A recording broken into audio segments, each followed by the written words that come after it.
The night was thick with an unnatural darkness.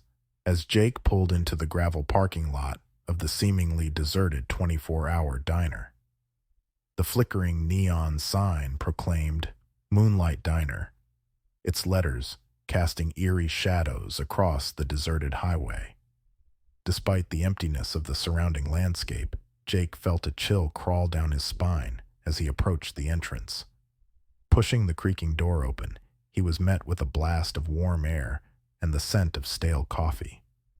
The diner's interior was frozen in time, a relic of a bygone era. Vinyl booths lined the cracked linoleum floor, their red cushions cracked and worn.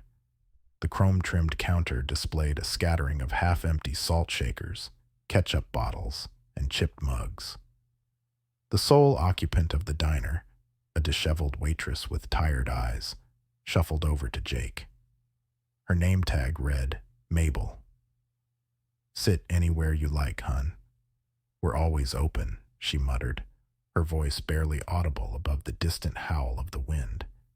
Jake chose a booth by the window, his eyes scanning the empty parking lot outside. Unnerving shadows danced across the glass, but he shook off the unease, attributing it to the desolation of the midnight hour. Mabel ambled over, placing a laminated menu in front of him. "What can I get you, dear?" she asked, her gaze vacant.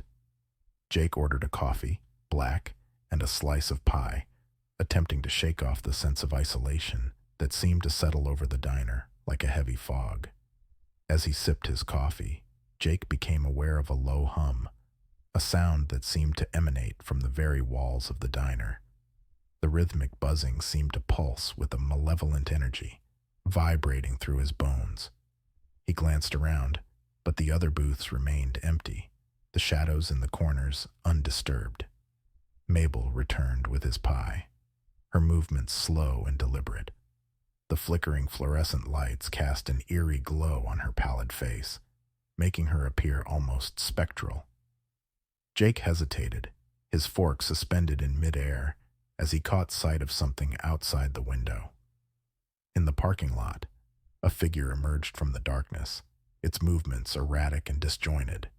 The dim light revealed tattered clothes and an ashen complexion. Panic surged through Jake as he realized the figure was not alone. A procession of shadowy forms stumbled towards the diner, their eyes hollow voids. The door swung open, its rusty hinges squealing in protest as the figures entered one by one. Mabel remained unfazed, her vacant eyes fixed on the newcomers.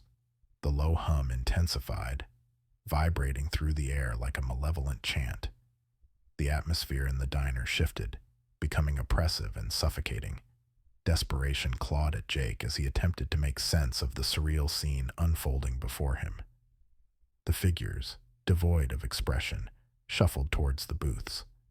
A cold sweat coated his palms as he realized they were all facing him, their eyeless gazes piercing through the darkness.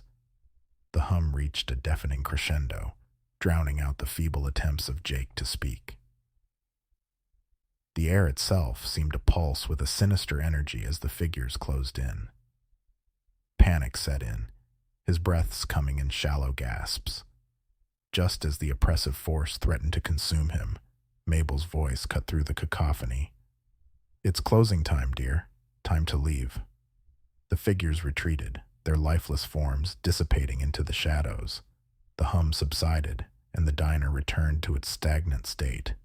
As Jake stumbled out into the night, the first rays of dawn breaking on the horizon, he couldn't shake the feeling that the Moonlight Diner held secrets far darker than the night that enveloped it.